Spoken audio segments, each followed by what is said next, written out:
Welcome to True Crime South Africa. I'm Nicole Engelbrecht, and you're listening to a bonus episode brought to you by Change in One Generation podcast.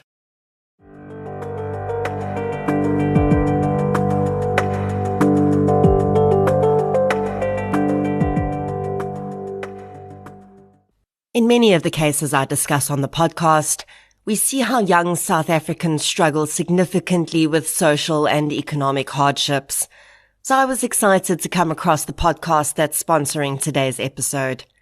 Change in One Generation is a new podcast series about young South Africans rising above hardship and adapting to change. The show is hosted by legendary journalist Ruda Landman and leadership expert Dr. Frank Magwegwe. Subscribe to Change in One Generation on Apple Podcasts, Google Play, or Spotify, or go to changepodcasts.co.za for more information.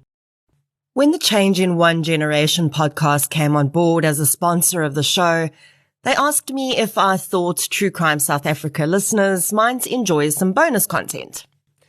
And I didn't have to think twice about that, because I knew the answer was yes.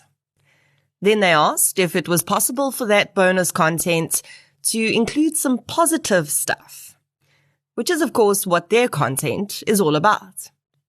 And while true crime doesn't often produce what I would call positive stuff, I did have a few stories floating around on my list that were more inspirational than others. Do they still involve horrible crimes and sometimes the worst of humanity? Yes, sadly they do. In my genre, there's no getting away from that. But the case I'm going to discuss today does give me faith back in our law enforcement, which I think we all need right now. And it certainly was a very positive moment for the victim's family. It's 1985 in Fishhoek. The coastal town is at the eastern end of the Fishhoek Valley on the False Bay side of the Cape Peninsula in the Western Cape, South Africa.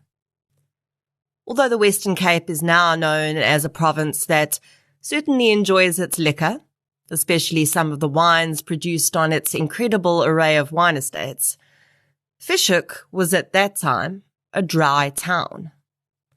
When the land that now makes up Fishhoek was first made available for development into a village and then a town by the title holder of the land, he had one condition. There should never be any alcohol sold in Fishhoek. That instruction, unbelievably, stuck for more than a century. And although restaurants and hotels would eventually start serving alcohol for on-site consumption, no off-site establishments managed to open up shop in the town all the way up until 2019, when on the 4th of June 2019, retailer Pick n Pay opened the first bottle store in the town. Some Fishhoek residents are still protesting the presence of the bottle store and plan to lodge an appeal in terms of the Liquor Act. But in 1985, when 80-year-old Nora Coram lived in Second Crescent in Fishhoek, it was still very much a dry town. If anyone wanted alcohol, they'd have to go one town over. Nora was originally a British citizen who'd been living in South Africa for most of her life. Despite her advancing years, her nephew, Andrew Kavanagh, says that Nora was full of energy and vitality. One of her favorite things was watching cricket, and she would often hop on the train and head out to Newlands to watch cricket matches there. Nora also worked with the local Cub Scout organization, volunteering her time there as well as at her local church, which she attended every Sunday without fail. Nora had lived on her own for a long time, but she quite enjoyed her independence. She was still strong enough to do most things herself, and when she came across something she needed an extra pair of hands for, she'd either wait for her nephew to visit or she'd hire help. She'd hired one particular young man on a few occasions for help with maintenance around the house and garden work. I'm going to call this young man Tommy, because unfortunately we can't use his real name for reasons I'll explain a bit later. Tommy lived in Ocean View, an area which was established in 1968 under the Group Areas Act. At the time, the area had been intended to house predominantly coloured people who'd been forcibly removed from their homes in Simonstown, Noordhoek, Red Hill and Glencairn in the apartheid government's efforts to create racialized living areas. In early July 1985, Tommy arrived at Nora's house without her having asked him to come over. He called out to Nora from the street, and the woman went out to see what he wanted. Ocean View is just 12 minutes drive from Fishhook today. In 1985, though, without a vehicle, Tommy would have likely walked for about an hour and a half to get to Nora's house in Second Crescent. He told Nora that he didn't have any food at home and asked if she needed any chores done in exchange for some food. Nora said she didn't really have anything she needed doing at the time, but feeling sorry for the young man, she invited him inside and said she would make him something to eat. Tommy gratefully accepted. Once he'd entered Nora's house, things went very wrong. While Nora was pottering around the kitchen making Tommy sandwiches, the young man pounced on her. His youth and strength quickly overpowered her, but he proceeded to punch her several times before tying her up and locking her in her bathroom. Tommy ransacked Nora's home that day, taking several items of value. It's likely he'd believed he'd killed the woman, as he knew she could identify him and probably wouldn't have left her alive on purpose. But Nora Coram was not dead. She was badly injured from the assault and unable to move due to the tight bindings around her hands and feet, but she was alive.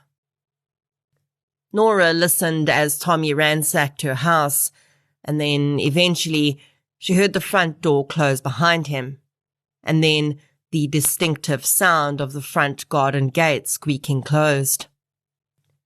For the next few hours, Nora shouted with all her might in an attempt to get her neighbours' attention. July is a particularly cold month of winter, and Nora was lying directly on the cold floor of her bathroom. As the sun went down, the temperature dropped, and she began to shiver. By the next day, she heard sounds outside her bathroom window as her neighbours prepared to leave their house, and with the last of her strength, she shouted for help. Eventually, 36 hours after her ordeal had begun, her neighbour found Nora on the bathroom floor and called police and an ambulance. By the time Nora Coram arrived at the hospital, she was extremely dehydrated and in a very precarious position health-wise. Her assault injuries had caused severe swelling, and her hands and feet were also swollen from being bound. Nora was admitted to ICU, and her family was informed of what had happened. A case of assault with intent to do grievous bodily harm, as well as housebreaking, was opened with Fishhook police. Within a few days, Nora was able to speak with police officers and provide a full statement of what had happened. She even identified the perpetrator for police. When Nora's nephew, Andrew, heard what had happened to his aunt, he immediately rushed to the hospital. He would spend the next few weeks visiting her as she recovered in hospital until he was called up for his national service in August of 1985. As is sadly often the case, as we get older, even if we're pretty healthy, a serious injury or major physical trauma can take a really long time to heal, and sometimes additional ailments will result from that initial injury, especially if there's emotional trauma accompanying it or the body is run down for any reason. In Nora's case, she'd spent 36 hours tied up in the dead of winter on a cold bathroom floor. She'd also been assaulted and experienced significant emotional trauma. As a result of all of this, she developed pneumonia while she was in hospital, and in September 1985, while her nephew Andrew was in his initial training in the army, he received news that his aunt had passed away. The charge of assault with intent to do grievous bodily harm was pushed up to murder. But despite all of the information Nora had given them about her assailant, Tommy could not be located. Police questioned people in Ocean View, but at this time in history, our police service was a force used against the majority of South Africans and not a service for all. People of colour in South Africa had a deep fear and hatred for police officers on the whole, who were instrumental on a daily basis in enforcing the apartheid government's policies, which kept them segregated and disenfranchised. Tommy seemed to have fled the area, but if he was there, no one was talking.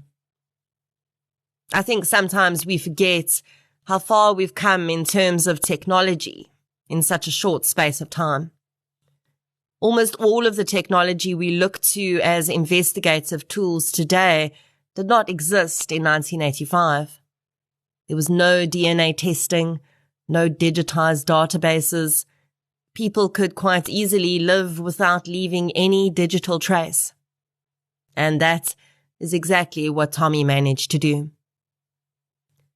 When a family experiences a loss through murder like this, the trauma really does get handed down through the generations. All families deal with it differently, of course. For some, it becomes an obsession. For others, just a niggling pain that pangs occasionally. But when you look closer, it's affected so many different aspects of the family through the generations.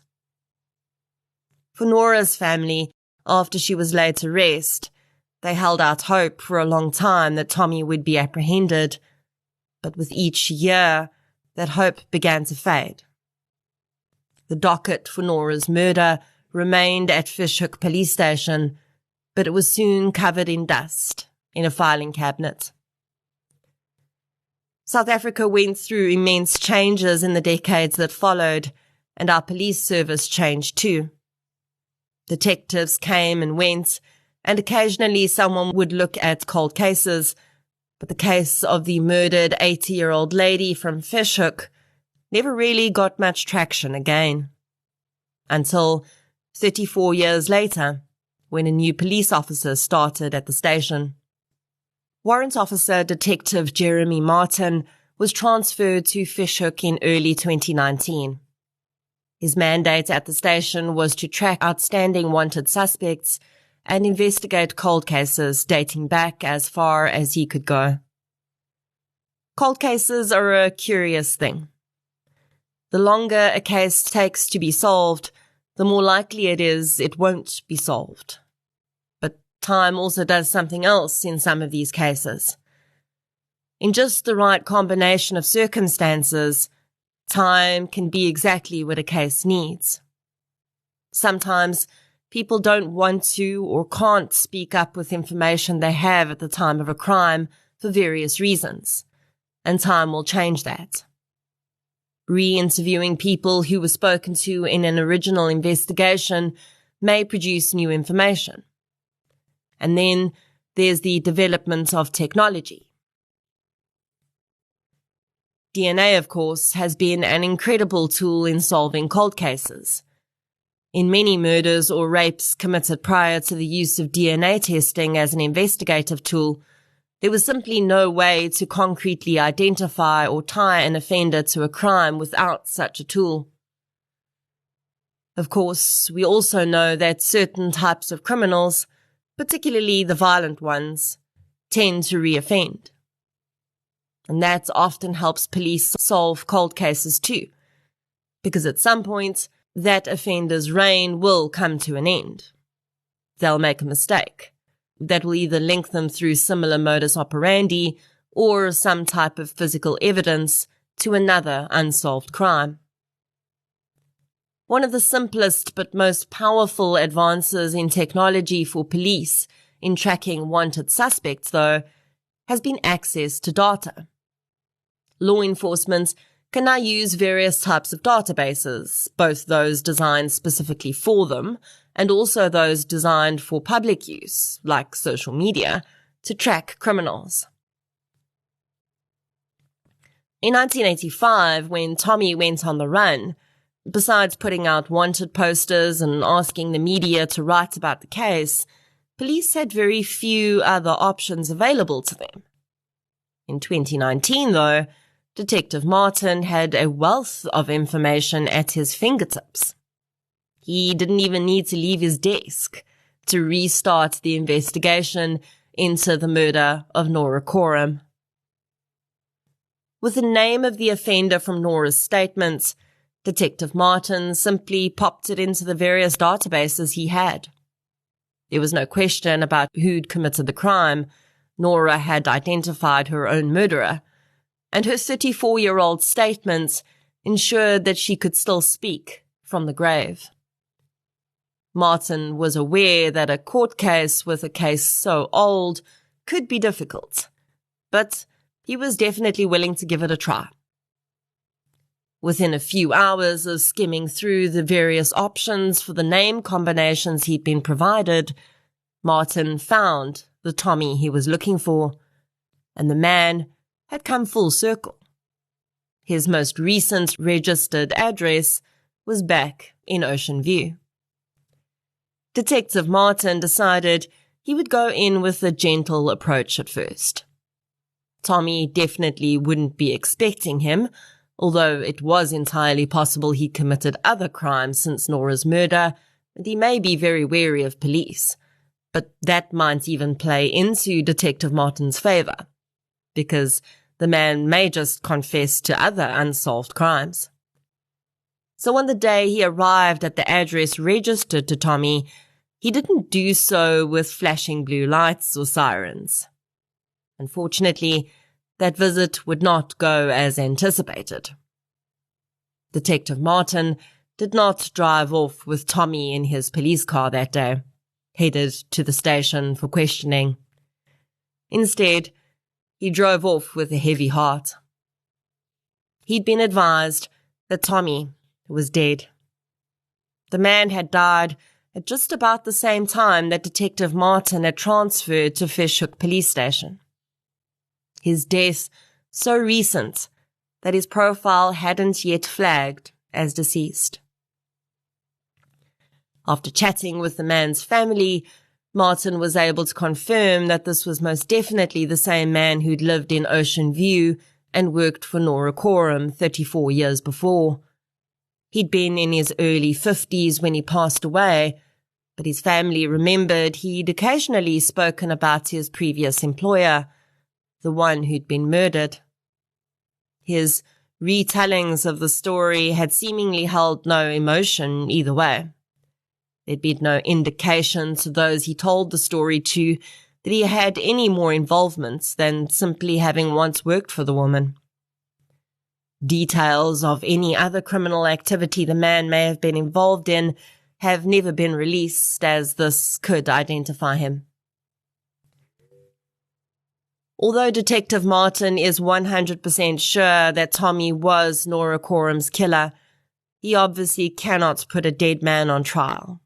So, from a legal perspective, he remains innocent. From a case perspective, Martin has identified the perpetrator in the case, and Nora Coram's murder is now marked as solved. Nora's nephew, Andrew, recalls being absolutely blown away when he was contacted by Fishhook Police in 2019. Although he'd regularly thought fondly of his aunt and felt sad that her murderer had never been brought to justice, he'd honestly believed there was no chance at all that the case would ever be resolved in any way.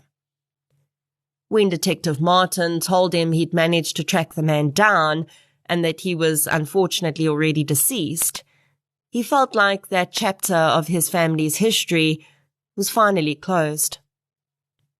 Certainly, justice and a guilty verdict would have been far preferable, but this resolution was more than he'd ever dreamed they'd get, and he knew more than many families of murder victims get. There are many should-haves, would-haves, and what-ifs in this case. It would have been nice if someone had looked at Nora's case sooner, but it simply was not to be. With so many current violent crime cases to investigate, detectives simply do not have the time to dedicate to decades-old cold cases. That's why detectives like Jeremy Martin are so important. He is a resource that's dedicated solely to cold cases. And let me tell you, although I know of a few jurisdictions around South Africa who are lucky enough to have these cold case detectives, there are nowhere near enough of them. And of course, that's simply a resource issue. There is no doubt in my mind that if Martin had never been transferred to Fish-Hoek, Nora's case would have remained unsolved. But now, thanks to one detective's hard work and the victim herself being strong enough to give that full and detailed statement before she died, this is one less mystery weighing on the minds of a family. Nora's case being solved made the news in both Fish-Hoek and nationally, and I think we need to see more of that. We need to hear about the small wins, perhaps even more than the big ones. Because for Nora and her family, this was not a small win. It was paramount. Nora Coram, rest gently.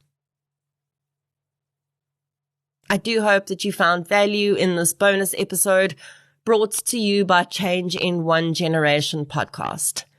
I highly recommend you check out their podcast on Spotify or the platform you're using to listen right now. I'll be back with you again a little later this week. Until then, thank you for your support, and I'll chat to you soon.